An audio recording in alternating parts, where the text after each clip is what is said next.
le musée Canson est issu, bien entendu, de la papeterie Canson. Ce musée a une trentaine d'années que nous allons fêter cette année. Et il est dans la maison où ont habité Joseph et Étienne de Montgolfier. Donc ces inventeurs célèbres, pour une chose, disons, que tout le monde connaît, c'est la montgolfière, et puis pour tout un tas de modernisation de différentes choses, telles que le bélier hydraulique, puis pour la papeterie, ainsi de suite, quoi. Que Joseph et Étienne de Montgolfier, surtout Joseph, ayant dans ses idées, disons, étant un peu le rebelle de la famille, hein, issu de 16 enfants, ils sont une famille de 16. Hein. Un petit peu rebelle, il voulait, disons, voler, voilà, simplement voler, et il cherchait tout un tas de moyens.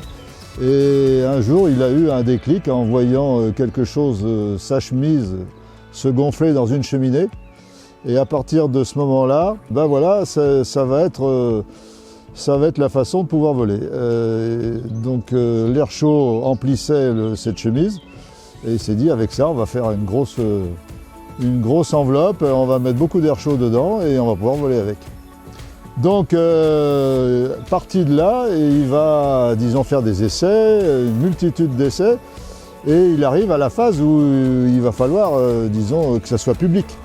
Donc, avant que ça soit public, il en parle bien entendu à son père, qui est Pierre de Montgolfier, et parce que, bon, il était très autoritaire et il fallait que le père dise oui ou non, on continue l'expérience ou on la montre au public ou pas. Donc tout ça c'est en 1782, 14 décembre 1782, il fait une présentation ici sur ce lieu qui était, bon, aujourd'hui c'est une place pour des voitures, mais bon, c'était pas le cas. Donc c'était un lieu, une place comme ça, ombragée avec des arbres, tout ça. Et ils font la première démonstration, ils gonflent une machine relativement importante qui devait faire, je ne m'en rappelle plus très bien, mais de l'ordre de 1000 mètres cubes.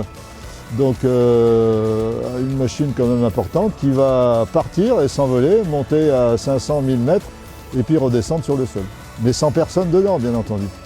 Et à partir de là, Pierre de Montgolfier a accepté que les étapes suivantes se déroulent.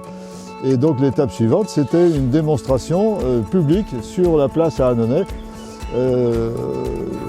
Le 4 juin 1783, donc déjà pratiquement 6 mois plus tard.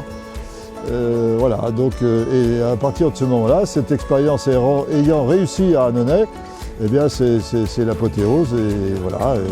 Donc on passe ensuite à l'étape suivante, on fait voler des animaux, ensuite on fait voler des personnes.